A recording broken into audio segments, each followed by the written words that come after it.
कि हम पे पत्थर उछालने वाले, तेरा शीशे का घर नहीं लगता।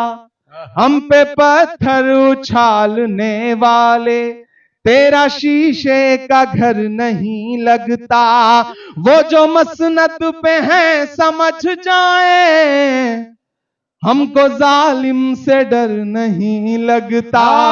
हमको जालिम से डर नहीं लगता। झूठ के हाकिमों के चेहरे पर, झूठ के हाकिमों के चेहरे पर आईना हम दिखा के निकले हैं। नारे हक लगा के निकले हैं। नारे हक लगा के निकले हैं। अब एक बंद पढ़ता हूं, जिस तेवर के लिए या तो बहुत बदनाम हूं या बहुत मशहूर हूं, उस तक पहुंचाने की कोशिश करता हूं, और आपको भी ये महसूस हो कि वही इमरान जो आपका इमरान है वो बदला नहीं है, वो वैसा ही है जैसे आपने तराश करके हिंदुस्तान की पार्लियामेंट में भेजा था। वो लौट करके इस महफिल में खड़ा होकर के बिल्कुल वैसा ही है जैसा आपने उसे पाला पोसा बड़ा किया।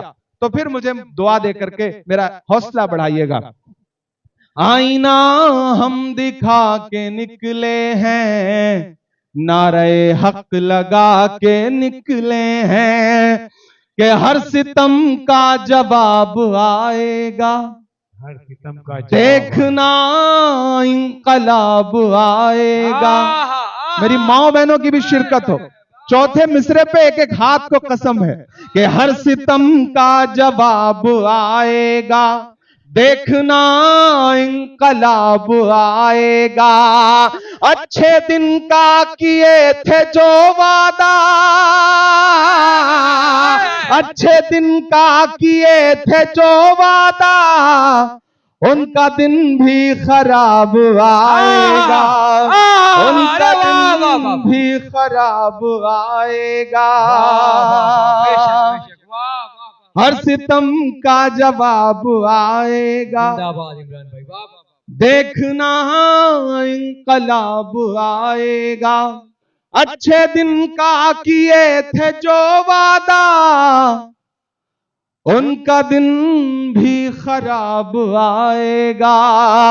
हम तो निकले हैं मुस्कुराते हुए। आपको इन दो मिसरों में जो फर्क है वो समझ में आ जाएगा। हम तो निकले हैं मुस्कुराते हुए, और वो तिल मिला के निकले हैं। नारे हक लगा के निकले हैं। नारे हक लगा के निकले हैं। नारे हक लगा के निकले हैं। बहुत शुक्रिया, बहुत मोहब्बतें। आपने जो दाद दी है इसमें मेरे बाल बच्चे पल जाएंगे जो अभी पैदा नहीं हुए हैं। आप बहुत अच्छा सुन रहे हैं। मैं जब भी इन महफिलों में आता हूं तो मैं भूल जाता हूं कि मैं खासदार हूं। मैं जब भी इस तरह की महफिलों में आता हूं तो मुझे लगता है मैं खासदार नहीं हूं बल्कि खाकसार हूं, और आपके बीच में हाजिर हूं। और इस महाराष्ट्र का शुक्रिया कि जब हिंदुस्तान की पार्लियामेंट में जाने का वक्त आया तो खुदा ने मेरे लिए इस शहर को चुना, इस सूबे को चुना, और मुझे महाराष्ट्र का खासदार बनने का मौका मिला। तो मैं खुशनसीब हूं। आप बहुत अच्छा सुन रहे हैं। मैं 4 मिसरे पढ़ देता हूं। हर दिन कोई ना कोई नया मुद्दा उछाला जाता है और दिन भर टीवी चैनलों पे उसी तरह की डिबेट कराई जाती है। इस बीच जब बीच में एक मुद्दा उठा कि ये गाओ, ये गाओगे और वो नहीं गाओगे, मुझसे मीडिया के साथियों ने कहा, अच्छा मीडिया का माइक भी सेट है, आप निकलिए, तुरंत आपके मुंह में लगा दिया जाएगा और एजेंडे का सवाल पूछा जाएगा। और आप कभी कभी तो आदमी हकबका करके कुछ ना कुछ ऐसा बोल देता है जो मीडिया के लिए मसाला होता है। वो एक दिन असम के चीफ मिनिस्टर ने कोई बयान दे दिया कि मुसलमान 4 शादियां करता है। हमें पता भी नहीं कि इस तरह का बयान आया। मैं पार्लियामेंट जा रहा था, माइक तैयार खड़े थे, उन्होंने सीधे माइक लगा दिया, बोले असम के चीफ मिनिस्टर ने कहा है मुसलमान 4 शादियां करता है। मुझे समझ में आया कि एजेंडे का सवाल है।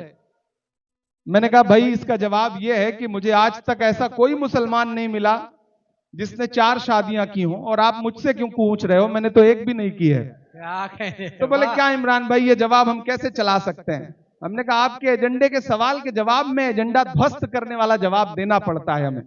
तो जब ये सवाल आया कि ये गाएंगे या ये नहीं गाएंगे, ये गाएंगे या इसको गाना पड़ेगा, मैंने 4 मिसरे कहे। शायरी कभी कभी आपको बड़ा बचाती भी है, सलीके से बात भी कहने का हुनर देती है और एजेंडे से भी बचाती है। मैंने 4 मिसरे कहे, सुनिएगा कि खुदा की राह में हम कोई समझौता नहीं करते, खुदा की राह में हम कोई समझौता नहीं करते।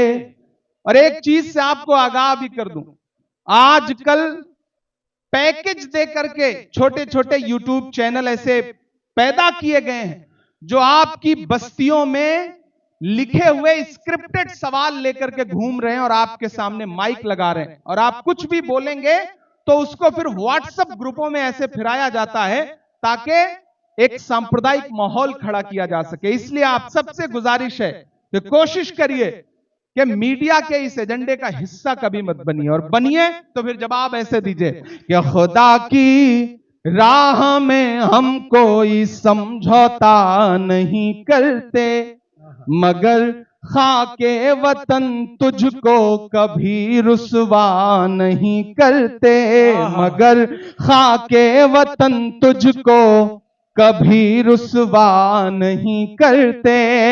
हमारे देश की संसद तुझे ये तो पता होगा, तैयार रहना मीरा रोड वालों, हमारे देश की संसद तुझे ये तो पता होगा, मोहब्बत करने वाली चीज को सजदा नहीं करते, मोहब्बत करने वाली चीज को सजदा नहीं करते, खुदा की राह में हम कोई समझौता नहीं करते।